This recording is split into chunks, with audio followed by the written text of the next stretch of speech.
I'm making and publishing this video in May 2020, with the world going into a 1930s style depression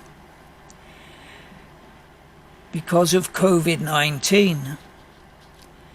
In the US and elsewhere, some intensive care unit doctors have tested the vitamin D levels of their COVID-19 patients. The take-home message is that mild and moderate cases have a sufficiency of vitamin D, while acute cases are vitamin D deficient. In this video, we'll look particularly at the structure of the skin layer, the epidermis, and how the melanocytes produce melanin to protect the skin cells from damage. I believe that one of the most effective ways to improve your health is to get optimum vitamin D without toxicity from my home tanning bed, which hangs on a door. It only weighs 10 kilos. You can see a link to buy it underneath. Suppose I told you that I discovered a universal panacea that puts 100 chronic diseases into remission. Do you think doctors would be interested in that? Supposing I could substantiate it, and I could prove without a shadow of a doubt that it was true, that this substance, this panacea, would put 100 chronic diseases into remission, practically every disease, or if not into complete remission, great deal of improvement, maybe 80 or 90% improvement or 50% improvement. In any case, great improvements. Would I be able to persuade doctors to prescribe this panacea? Okay, the panacea I'm talking about is vitamin D, and now let me explain a little bit. There's a fantastic resource, online resource, which is the PubMed database. Every medical article ever written going back to about 1900 is accessible. All you have to do is Google it. You put the subject in, put the subject you're looking for and put plus PubMed, and it'll come up. Okay.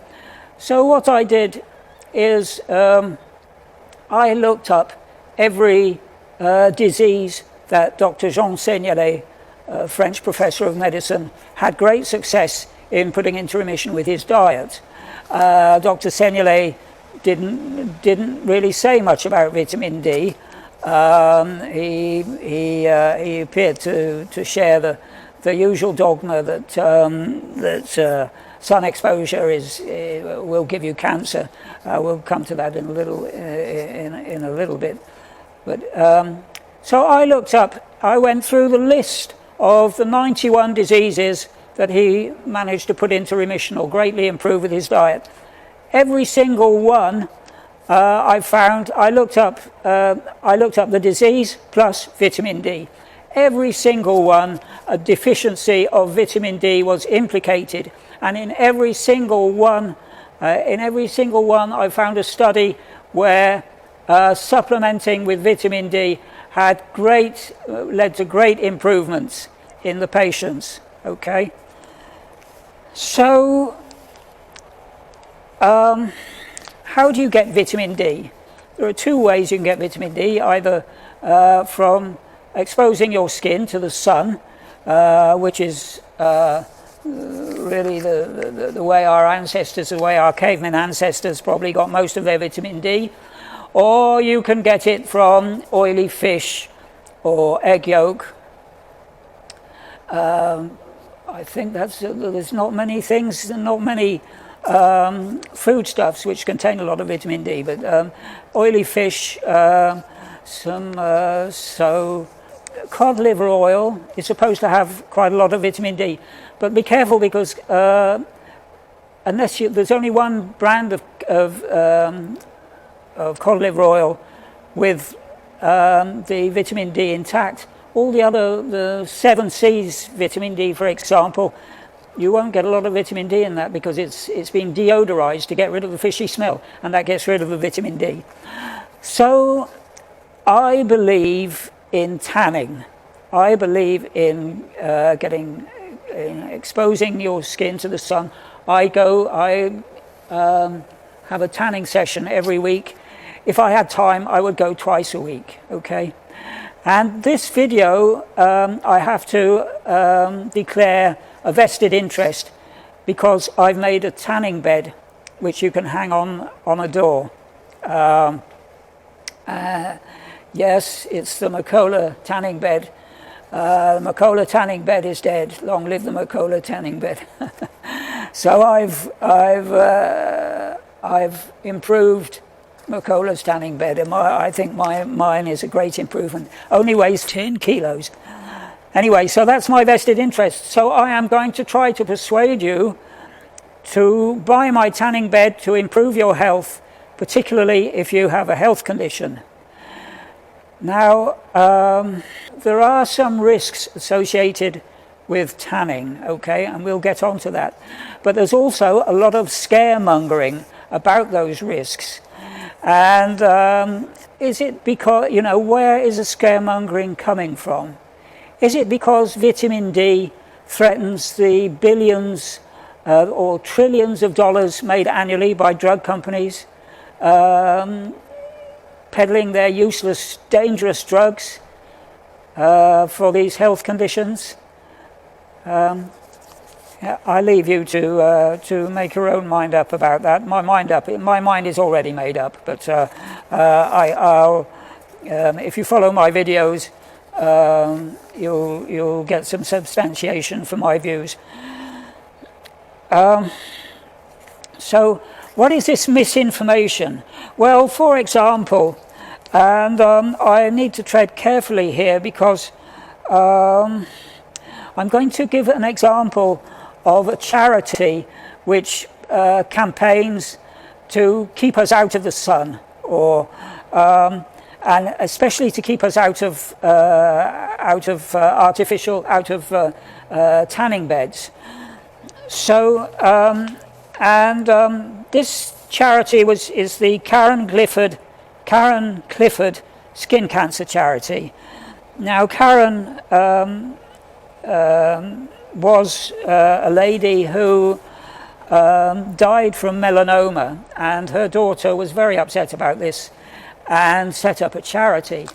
And I can understand, I can understand why she would be very upset, and I can understand the motivation to set up the charity, but I think she is misguided, and she is giving out misinformation.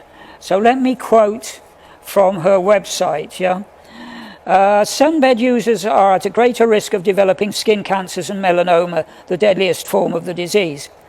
There is, now, that is true to a certain extent. There are some risks associated with sunbed use, okay?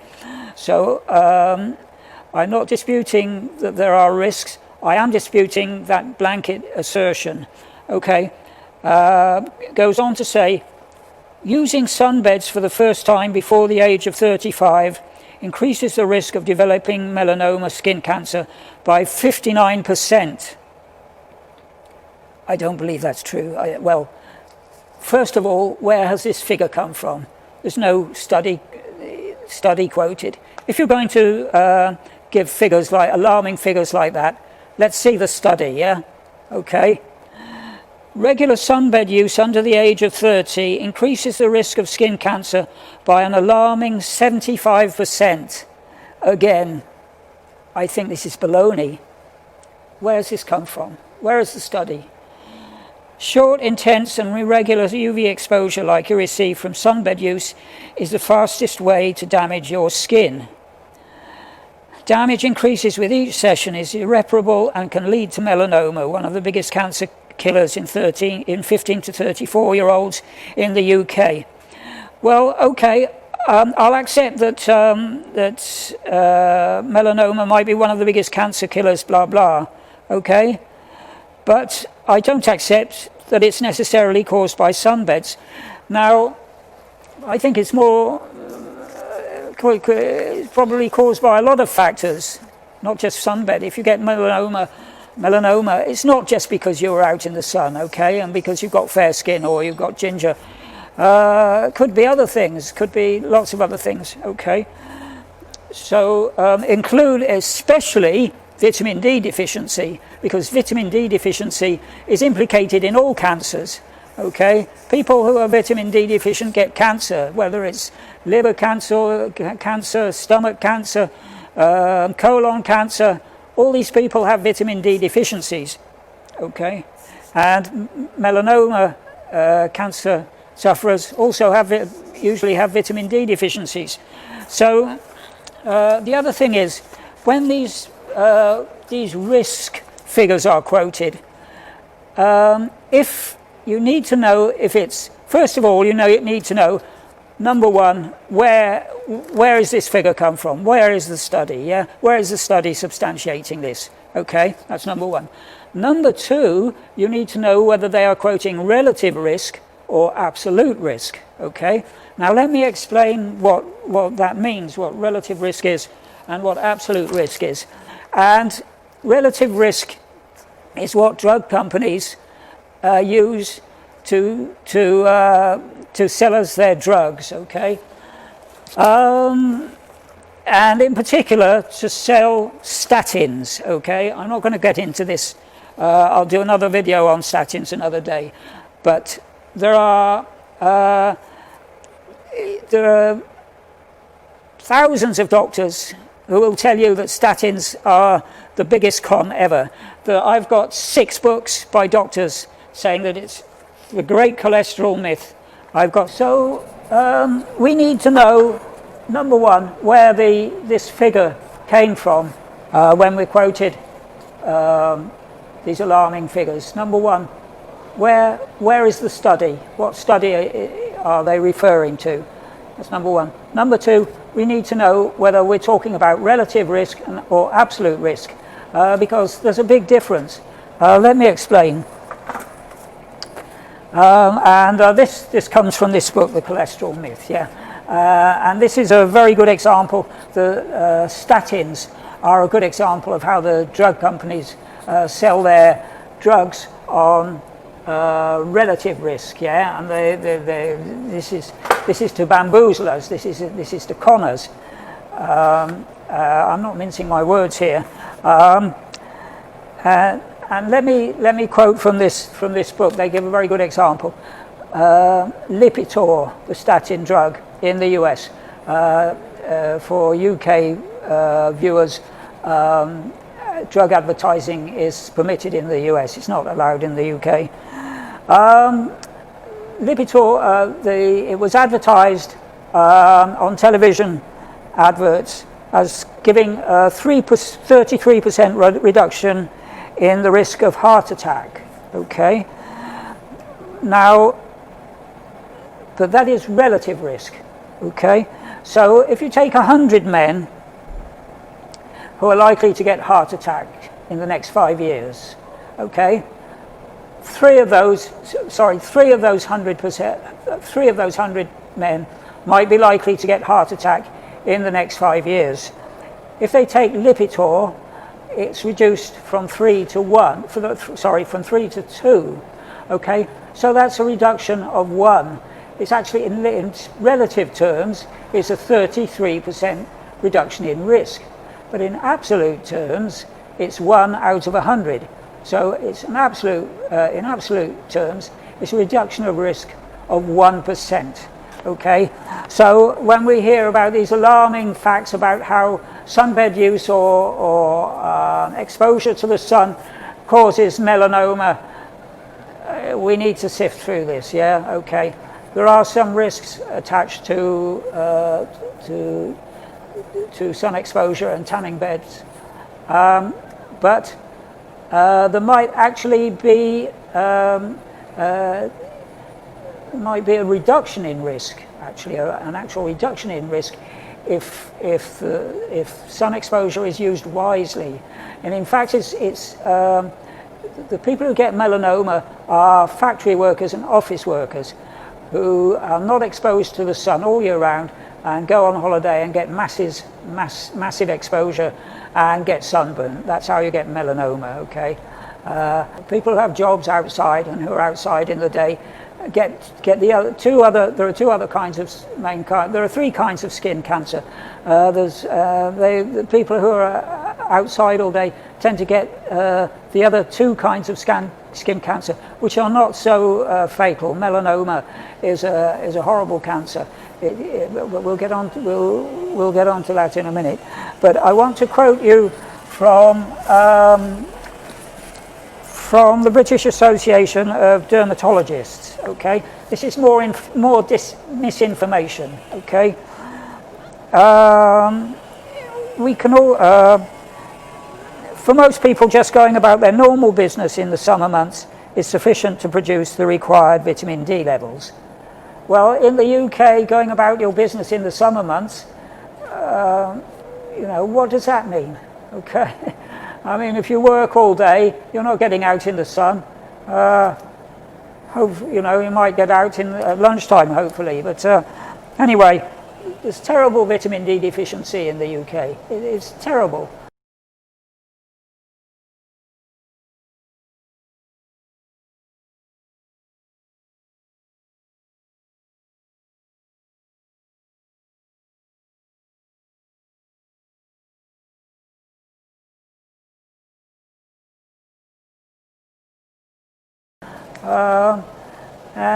Particularly for fair-skinned people who have red hair or have very fair complexions, because they've been scared silly about going out in the sun or tanning. They have very low vitamin D. So, yeah, the British Association of Dermatologists, they go on to say, we can also get vitamin D from certain foods, including milk, fish, egg yolks, and fortified cereals. Okay. Well, milk, what are they talking about? There's no vitamin D in milk in the UK. It might be fortified in the US, but it's not fortified in the UK. This is rubbish. What are they talking about? This is garbage. Egg yolks, yeah, fish, and then they don't specify what kind of fish. It's only oily fish you get vitamin D from, and it's not a huge amount. Okay, fortified cereals. You know, how much vitamin D are you getting for fortified cereals? And you know, which cereals? You know, are all cereals fortified? I don't think so. It is also a common misconception that sunbed use prior to going abroad builds a natural defense to the sun's rays. Why is that a misconception? Okay. Yeah, it might be a misconception because thanks to the EU and these bogus studies, sunbeds nowadays, it's all UVA instead of UVB. It's UVB which builds up melatonin, yeah. So, yeah, UVA instead of UVB in the tanning beds, and we'll come on to that later. The fact is that UV exposure from sunbeds is exactly the same as the damaging UV rays produced by the sun. Well, UV rays from the sun, are they damaging? There's two sides to this story, yeah? We're only getting one side from the medical profession, okay? So, given that there are some risks with tanning, either in the sun or using a tanning bed,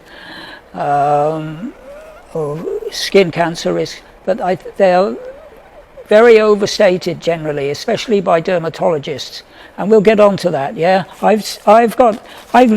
for 2 weeks I've done nothing but look at studies. Yeah, I've looked at about 150 studies.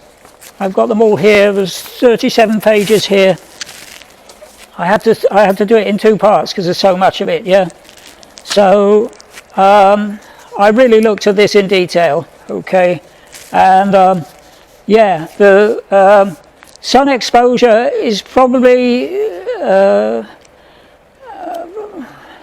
if it's used wisely, will help you avoid melanoma. The other 2 types of skin cancer are, they are caused by a lot of sun exposure in a lifetime. It's usually generally older people who get the other two kinds of cancer.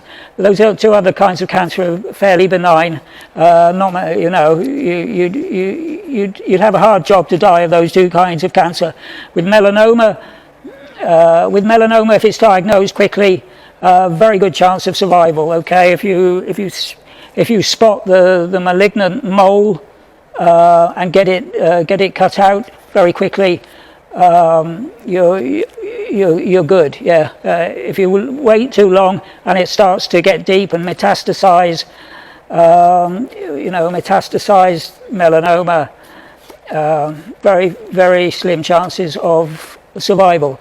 And by the way, I really recommend this book, A Time to Heal, by a melanoma survivor. She used the Gerson therapy. It's a beautiful book. Really, please read this, especially if you've got a fair skin or you've got the ginger gene. Read that book. Yeah. Anyway, so I think it's overstated, but we'll get on to that. But so why, given that there are some risks, why would we not simply take a supplement? Why not just take vitamin D capsules? Well, several reasons. And here let's quote a dermatologist again and see what he says. And this is David J. Leffel, MD, Yale Medicine dermatologist and chief of dermatologic surgery. So not a lightweight, yeah. So this is a dermatological heavyweight. And he says, one of the biggest challenges we've faced in dermatology and in the world of skin cancer prevention has been a lot of misinformation about vitamin D metabolism. Yeah, well, in my opinion, a lot of the misinformation is coming from dermatologists, but we'll leave that apart for the moment. There are claims that one needs to get a certain amount of sun exposure every day in order to produce enough vitamin D to be healthy. It's just not true. The majority of people can get their vitamin D from nutritional supplements and from vitamin D fortified foods. There are some people, and here in brackets, who are typically not dermatologists or experts in the biology of skin cancer, who have advocated for tanning to get vitamin D. But we know that UVB light causes skin cancer and that protecting itself against it makes sense. As a doctor who treats patients who have melanomas, I want the general public to be advised that under no circumstances can use of a tanning bed or tanning in general be justified on the basis of vitamin D. Take a supplement instead. Okay, so some heavyweight stuff there.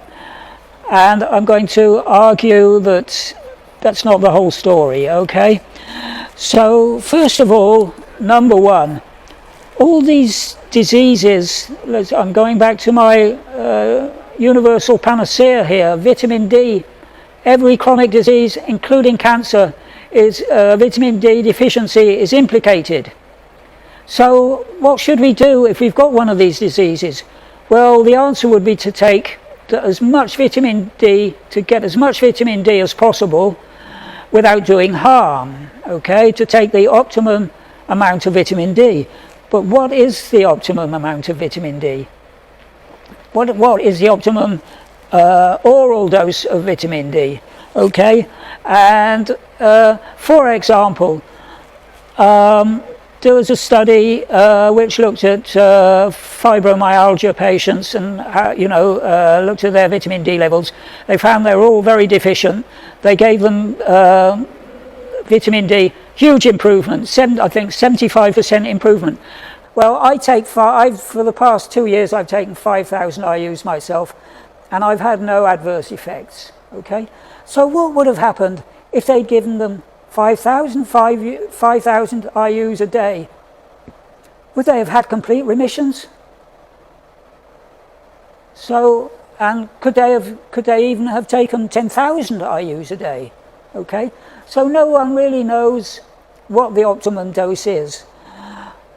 That's number one. And the optimum, if you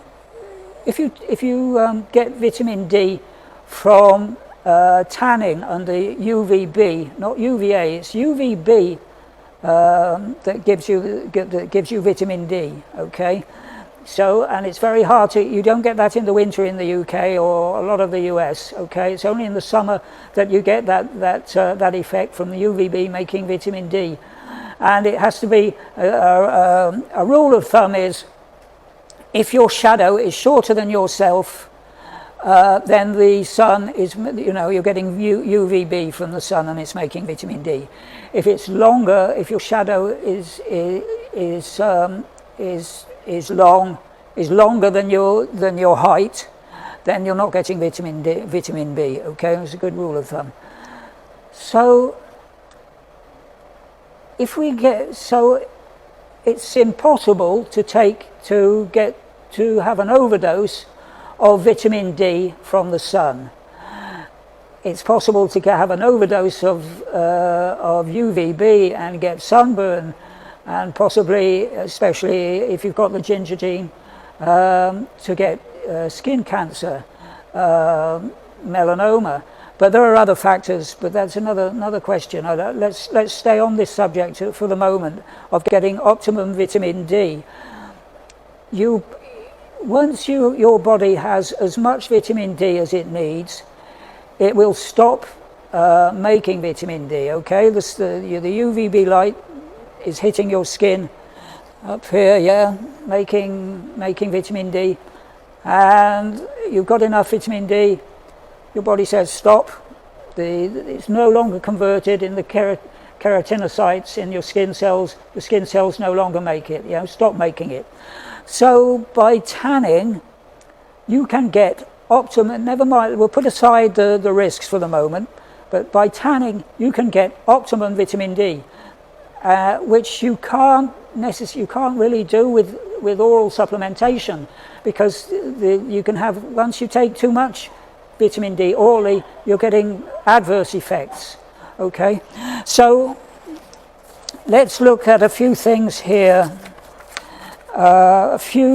Now, it's not just that the sun has beneficial effects. Both UVA and UVB have beneficial effects apart from vitamin D. Yeah. So here's one study. UV exposure can suppress the clinical symptoms of multiple sclerosis independently of vitamin D synthesis. Okay. UV generates nitric oxide, which may reduce blood pressure and generally improve cardiovascular health. UVA-induced nitric oxide may also have antimicrobial effects and furthermore act as a neurotransmitter. Finally, UV exposure may improve mood through the release of endorphins. Yeah, so lying in the sun makes you feel good, yeah. Very good if you're depressed, yeah, for depression, lie in the sun.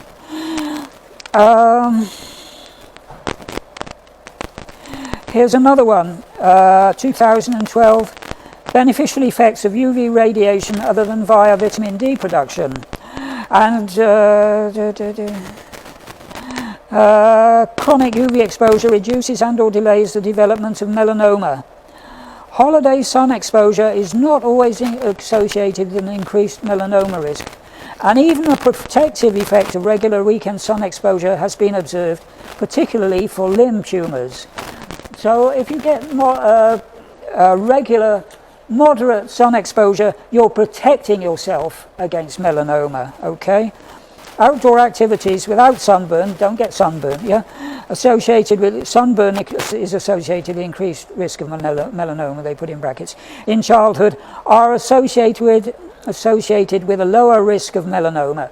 So if you're outdoors all the time as a kid, less chance, and as long as you're not getting sunburn, less chance of melanoma. It could be mediated, the effects could be mediated by photoadaptation, development of solar elastosis, and by higher vitamin D levels. Okay, so it might be because you're getting more vitamin D levels. Yeah. Now here's a long list of things that UV does, which are very little talked about, apart from independence of vitamin D. And a lot of this increases the number of cell receptors in the hypothalamo-pituitary adrenal axis, the hypothalamo-pituitary thyroid axis, and hypothalamo-pituitary gonadal axis. The effect is much more pronounced with UVB than UVA. So you're increasing the number of cell receptors in your adrenal glands, pituitary, hypothalamus, in your gonads, so in other words in your sexual organs, in your testes, and in your thyroid, hypothalamus, pituitary. So good for all those three things, for those things, hypothalamus, pituitary glands, adrenal glands, thyroid glands, testes, all good. Stimulates production in the skin and release into the bloodstream to produce systematic effects of cytokines, immune modulating agents, corticotropin releasing hormone, stimulates an adrenocorticotropic hormone in the pituitary gland, and that increases production of cortisol by the adrenal glands. So cortisol, great therapeutic agent, natural therapeutic agent in the body. Cortisol increases blood sugar, inhibits some immune system responses, regulates metabolism of fats, proteins and sugars, and together with melatonin regulates the circadian cycle. So again, if you're depressed, this would be a good thing. It would, you're getting the circadian cycle is serotonin melatonin cycle. Urocortin regulates appetite and stress response. Melanacortin peptides are produced in the pituitary and can be split at 8 different cleavage sites into 10 different peptides with various cellular functions. And these have roles in homeostasis of pain and energy, melanocyte stimulation, and immune modulation. Okay, so this is a thing which is stimulating melanocytes and modulating the immune system. Enkephalins, opoid neuropeptide, so that's your endorphins, activates neurons in the hypothalamus for very rapid stimulatory effects on the brain. So UV affects the brain and central neuroendocrine to reset homeostasis. So, and here they say this invites multiple therapeutic applications of UV radiation, for example in the management of autoimmune and mood disorders, addiction and obesity. Okay. By the way, these are I haven't quoted exactly from the article. Okay, so I'm not infringing copyright here. Just the last sentence is a direct quote. Okay, so I'm paraphrasing. Okay, here's some other studies to make my point. Exposure to the sun and sunbeds and the risk of cutaneous melanoma in the UK, a case-controlled study. This was in 2004. The study included 413 cases and 416 controls. And it goes on to say, sunbed use is now becoming more prevalent in the Caucasian populations, and the results of this study suggest that sunbed usage may moderately affect individuals with sun-sensitive skin types. However, the magnitude of melanoma risk in association with natural and artificial sun exposure is small compared with phenotype risk factors such as skin type and nevus counts. Nevus is a mole, nevus is the fancy medical term for mole. So if you've got lots of moles, that's a high risk for melanoma. Okay, we'll look at risk profiles later on.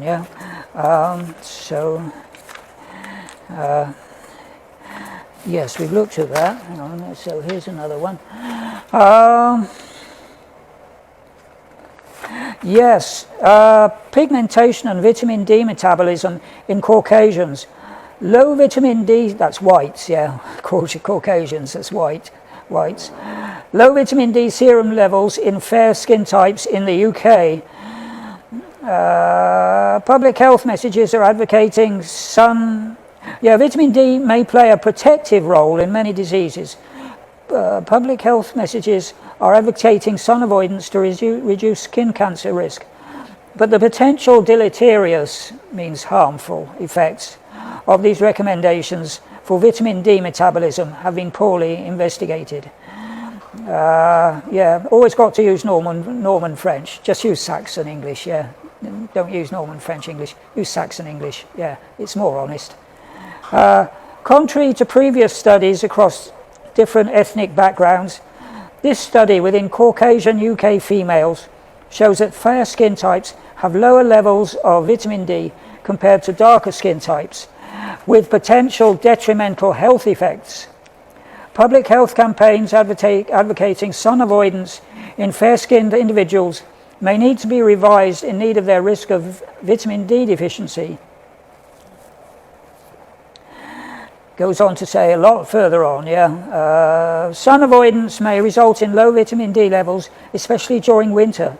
Australian UV levels are higher than those in the UK, but vitamin D deficiency is still prevalent there, So Australia is a big subject, big part of this talk, We'll get on to Australia.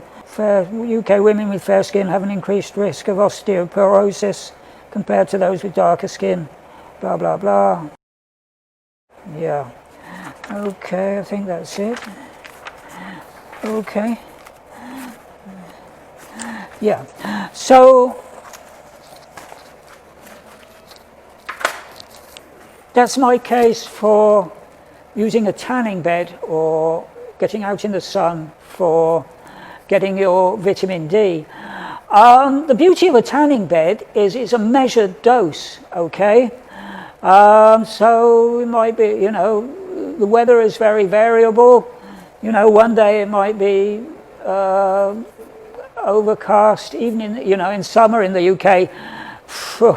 It's really potluck in the summer in the UK, whether you get sun or not.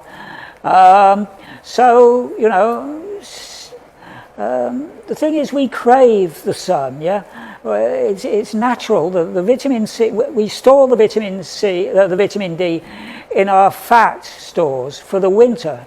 Okay, that's why it feels so good. That's why the sun feels so good.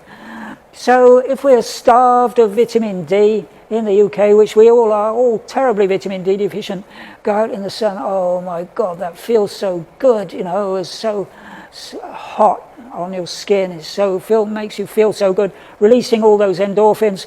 But we can overdo it, on a hot day, on bank holidays. I see people locally, who never get out in the sun, on really hot bank holidays, and they all look like lobsters. You walk around, you go to the supermarket, the people all looking like lobsters because they've overdone it. With a tanning bed, you can get a measured dose, the same dose every day. Just a moderate dose. Okay. So now, what shall we look at next? So let's look at how the mechanism of UV rays hitting the skin and what actually goes on. Although it will be very simplified. We'll talk about melanacortin 1 receptors and the nucleotide excision repair proteins. But there are a lot of other factors, lots of other things. We'll talk about polymorphisms. So that's the next subject. So let's look at the skin, shall we? So what the part of the skin we're interested in is the epidermis up here, So this is the epidermis. And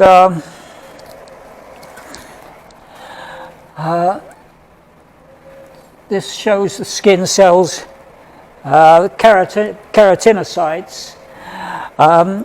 So we've got stem cells coming up through the skin layers, And arriving here, this is the bit we're interested in, yeah, the basal layer is here, and stem cells arrive here and start to differentiate into the various different kinds of cells. So we've got Langerhans cells, which are immune cells. We've got melanocytes, which have the melanin in to protect from the UV rays. And we've got the keratinocytes. The keratinocytes make up 95%.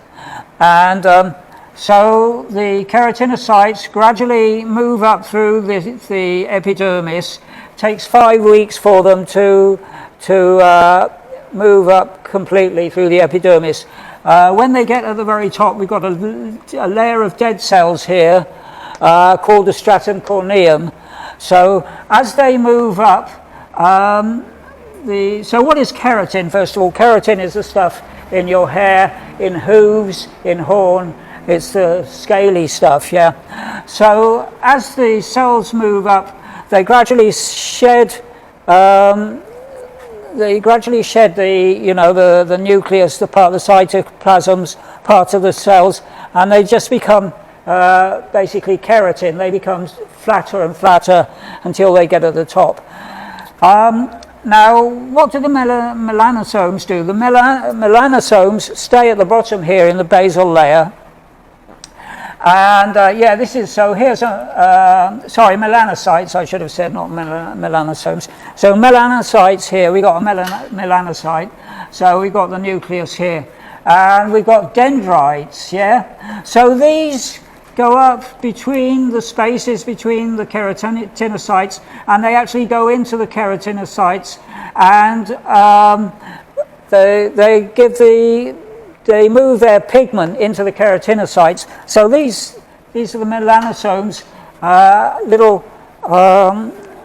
little pockets of melanin, which are donated to the keratinocytes, and and so they protect the nucleus of the keratinocytes from UV damage.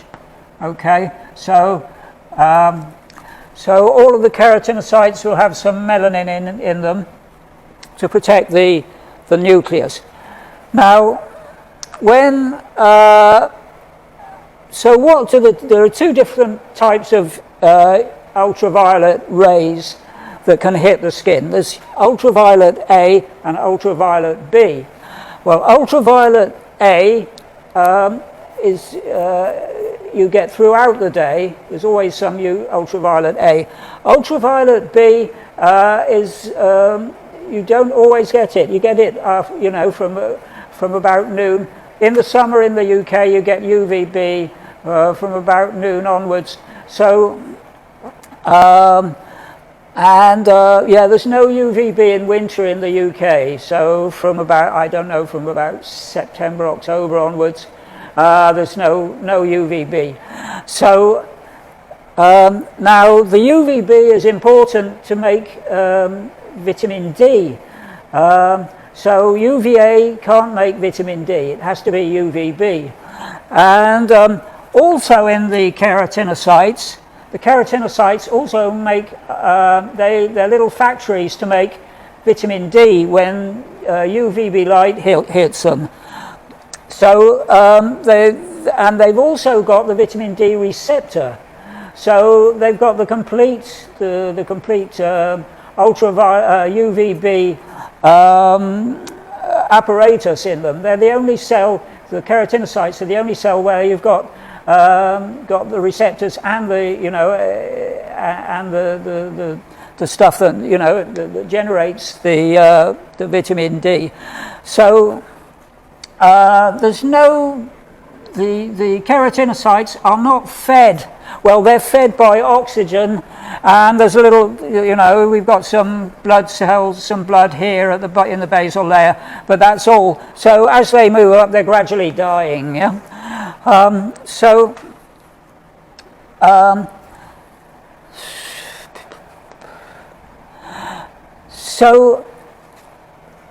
What do the different types of UVB and UVA, what are the different types of UV, what are their effects on melanin? Well, UVB stimulates the production of melanin by the melanocytes. UVA does not stimulate melanin. UVB makes the melanosomes produce more melanin. The UVA has a tanning effect that oxidizes the melanin and makes it darker. Okay, so we want to. So when we're tanning, but really, to get the health benefits of vitamin D, we want UVB. Yeah. And to get a nice, to tan, to protect ourselves, we also want UVB. Well, we want both. We want UVA and UVB. This is a problem with the bloody European Union, with their stupid legislation regulating the tanning industry. They've made it so that all the tanning lamps produce very little UVB. It's all UVA. So number one, that's not making much vitamin D, and number two, it's not tanning us properly. Yeah, it's just and the UVA. It was thought that UVA was harmless. That it was UVB that caused all the damage. And that's known to be no longer. That's not true. It's it's known that that's not the case. The UVA causes damage as well, in a different way. So how do they? Let's look at how they cause damage. UVA, well, we can see that the UVA penetrates a lot deeper, it penetrates through the epidermis and actually gets into the dermis. So UVA penetrates a lot further, and it produces oxygen species. So it has damages through oxidation, UVB, what that does, it affects the DNA. It produces pyrimidine dimers, which are lesions on the DNA, and we'll put up a nice little. I found a diagram on Wikipedia, so we'll put that up so you can see exactly what I mean by that. But that can be repaired. It's repaired by a mechanism called nucleotide excision repair proteins. So let me just consult my notes a minute. So. Pyrimidine dimers.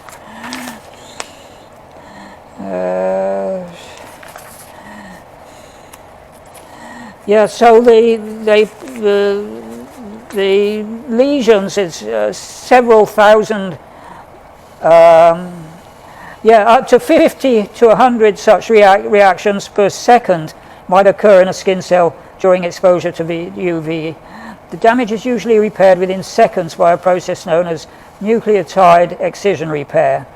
The damage is recognized and a short single-stranded DNA segment containing the lesion is removed. An enzyme known as DNA polymerase then uses the remaining undamaged, now single-stranded DNA as a template to make a short replacement sequence. Blah, blah. And then there's another enzyme called ligase, DNA ligase, which completes the repair. So there are lots of other things going on here. So that's the main mechanism. But there are lots of other contributing things. So interestingly, vitamin D in the skin, that promotes differentiation, and it prevents proliferation. So what happens when you get a cancer cell? A cancer cell is no longer differentiating. It's not. It's going wild. It's just a wild cell, and it's just proliferating like mad. It's just multiplying and multiplying. So vitamin D will prevent that. It will stop it proliferating. It will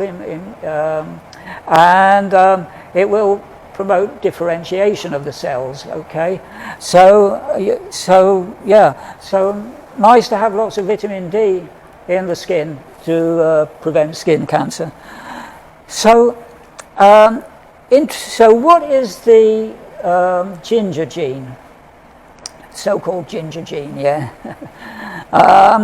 It's in the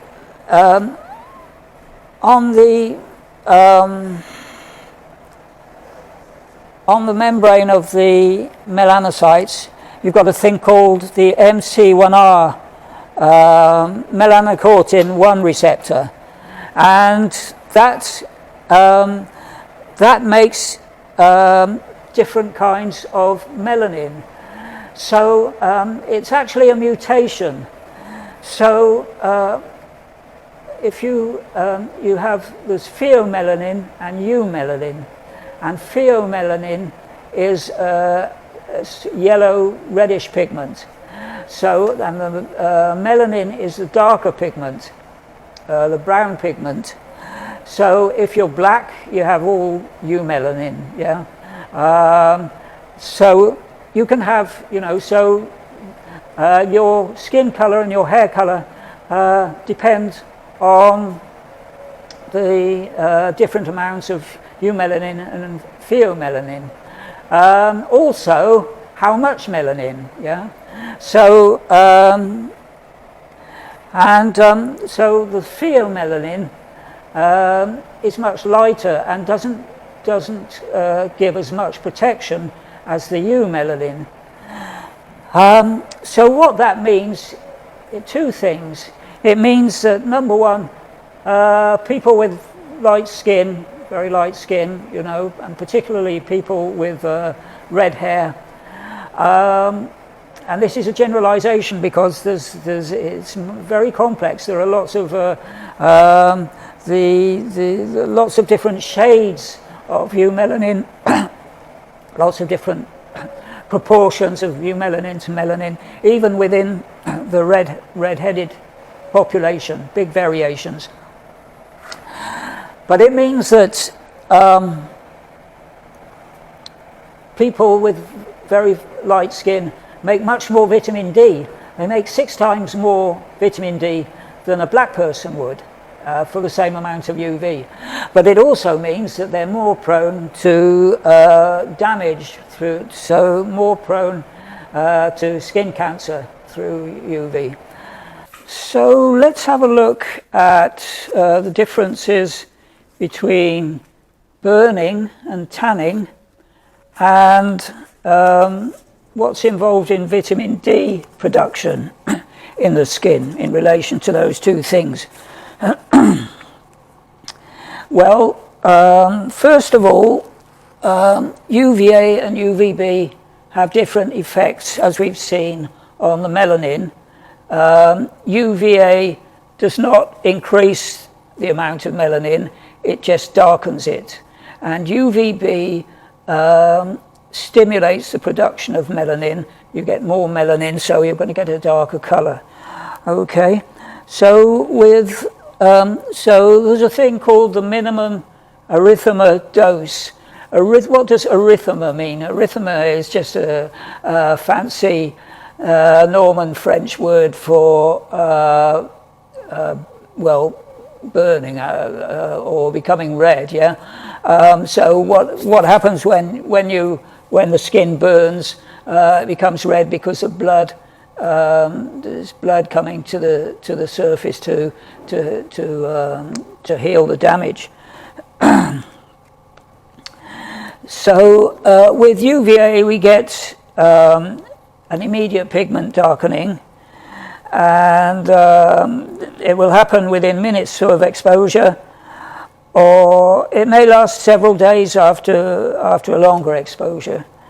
So it'll fade within minutes of exposure, or it may take, after a big exposure, it may take several days to fade. With delayed tanning, the darkening becomes visible after about 72 hours, and that's the melanin increasing. Yeah. So, yeah, the degree of immediate pigment darkening Depends on the skin type, of course. If you've got the ginger gene, if you've got freckles and you've got red hair, very white skin, you won't get any darkening because you probably won't tan at all. You know, it's not the same for all people with red hair. Some people can tan. Some people with the red hair gene can actually tan a little bit. So, what about vitamin D production? Well, I've got to thank Dr. Hollick for this section, and I highly recommend reading his book, The Vitamin D Solution. So this is very interesting, I found. Oh yes, what about sunburn? Well, sunburn can happen in less than 15 minutes. Skin turns red. Can take up to 30 minutes. Most often it's 2 to 6 hours. So this is the problem with burning your skin in the sun. You don't realize it's burning because the reddening can happen 2 to 6 hours afterwards. So you could be in the sun, you know, you could be burning and burning for hours in the sun, and you don't realize, you know, the burning's happening because it's a delayed action. So yeah, so let's look at vitamin D production, and and Dr. Hollick measures vitamin D production in nanograms per liter in the blood. Yeah, there are two types of vitamin D. Without getting too technical, there's circulating vitamin D and activated vitamin D. And he says quite often when doctors order tests, they make a mistake and they order the wrong test, and they're measuring activated vitamin D, which doesn't tell you anything at all. It's circulating vitamin D that needs to be tested. So less than 20 nanograms a litre is deficient, yeah? Between 21 and 29 nanograms per milliliter, according to Dr. Hollick, is insufficient, yeah? So less than 20 nanograms per litre is deficient. 21 to 29 nanograms is insufficient.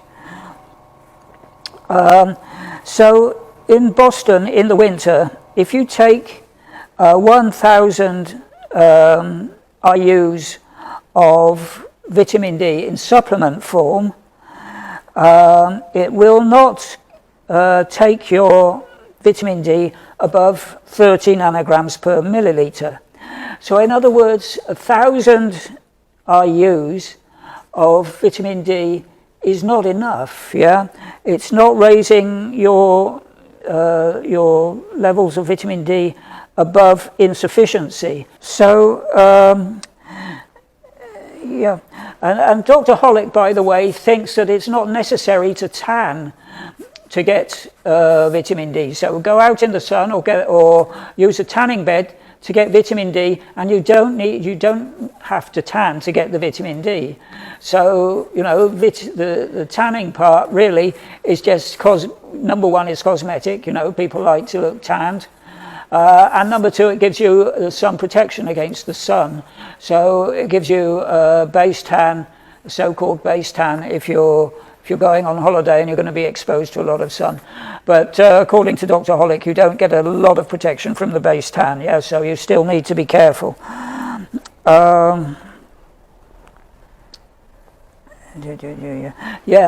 Another interesting fact, vitamin D made in the skin lasts twice as long as vitamin D from a supplement. Now, if you're taking vitamin D because you've got some kind of disease and they're all caused by vitamin D deficiency, all of them. I've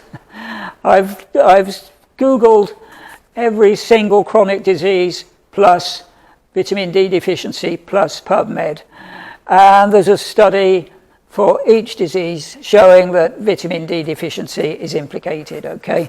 And correct the vitamin D deficiency and the disease goes into remission.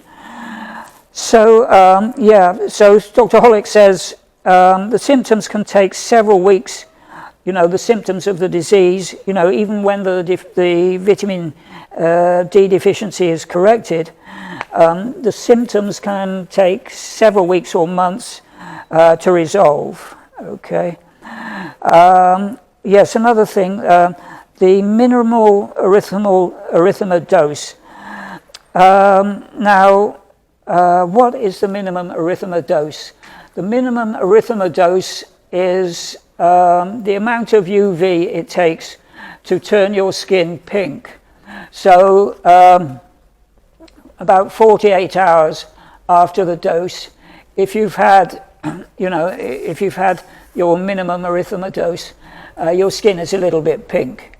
So it's important to know what dose is going to produce the minimum erythema dose, and this is why I think a tanning bed is so useful, because you're getting a measured dose with a tanning bed. So you can, at home, if you go to a tanning salon, really, it's pot luck, because you don't know what the proportion of UVA to UVB is. They won't, it's not on the lamp. You can look at the lamp, and you won't see it on the lamp. And they usually can't tell you what the proportion is. So it's important to have, the proportion should be about at least 4% UVB to UVA. And because of this stupid EU legislation in the UK and Europe, it's much less than that. So you've got minimal UVB, and the UVB, although the UVB is what produces burns, what can produce burns, it's the UVB which stimulates vitamin D. You're not getting any vitamin D production at all if you tan in the morning, for example. In the UK in the summertime, before noon, you're not getting vitamin B. So you're not, it's only after about 12 o'clock, 12 noon, that you're starting to get some vitamin D from UVB, yeah?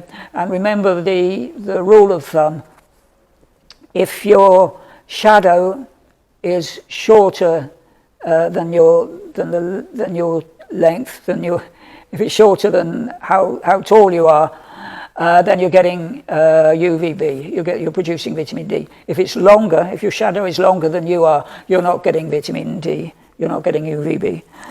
Okay. So the minimum erythema dose produces between 10,000 and 25,000 IUs. So that's quite a lot. I supplement with 5,000 IUs a day of vitamin D, and I think that's quite a lot. I wouldn't go above that. Although Dr. Hollick says you can take, it's quite safe to take 5,000 IUs, and he says you could probably take 10,000 IUs of vitamin D for months without any toxic effects. But anyway, so one MED, so that's pinkness, yeah. So that's just enough exposure to get pink after about after about 24 hours. Yeah, after 24 hours, if you're pink, that's your minimum erythema dose, and that's producing between 10,000 and 25,000 IU. Now, if you do half of the minimal erythema dose, you're still getting a lot of vitamin D, and if you do half of the minimum erythema dose, so in other words, in a tanning, you go out in the sun for about 10 minutes, in the summer, in the afternoon, about 10-15 minutes, without getting pink. So you're not pink the next day, but just a few, or in a tanning, use a tanning bed, and do that 3 times a week. You're getting 20,000 to 30,000 IUs. So in other words, so that really, I think, is the ideal. Get a tanning bed at home, and you know, if you've got light skin, if you've got the Fitzpatrick type 1 or type 2 skin, you know, just a few minutes. You know, don't for goodness sake, be careful. But I think, you know, this could be, and in Australia where, you know, and the thing is, vitamin D protects against cancer. Vitamin D in the skin protects against cancer because it prevents proliferation and it promotes differentiation. And both of those things are important. You know, cancer cells, when cancer cells go out of control, they're proliferating like mad, and they're not differentiating. Yeah, they've gone wild. They're not differentiating into what they're supposed to be. You know, the cancer cell doesn't know it's supposed to be a melanocyte or keratinocyte. Is just a cancer cell, right? So the vitamin D in your skin is preventing that. It's having an anti-skin cancer effect. So 20,000 to 30,000 IUs a week, yeah, from just having half of your minimum erythema dose 3 times a week. That's going to give you loads of vitamin D, yeah. And of course, he doesn't say what kind of skin type, so you know this is just an average. But you know, if you've got red hair, you're making, and very light skin, you make loads more vitamin D than people who have got a darker pigment. I think I'm Fitzpatrick type 3 or 4. I've never burnt in my life. If I go out in the sun, I just tan. Okay, so I've got a sort of Mediterranean complexion, sort of Southern Italian. I don't know where that comes from, but yeah. So there we go. So really, you know, tanning at home with a tanning bed, just be very careful. You don't have to tan. You know, tan if you want some protection from the sun, or you know, for cosmetic reasons, but you don't need to tan to get the vitamin D. So there we go. So the next thing we'll look at is skin cancer, what causes it, yeah? And the 3 types of skin cancer. So there we are.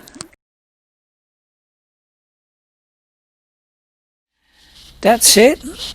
Don't forget to watch the other videos in this series, The Real Truth About Tanning and Tanning Beds.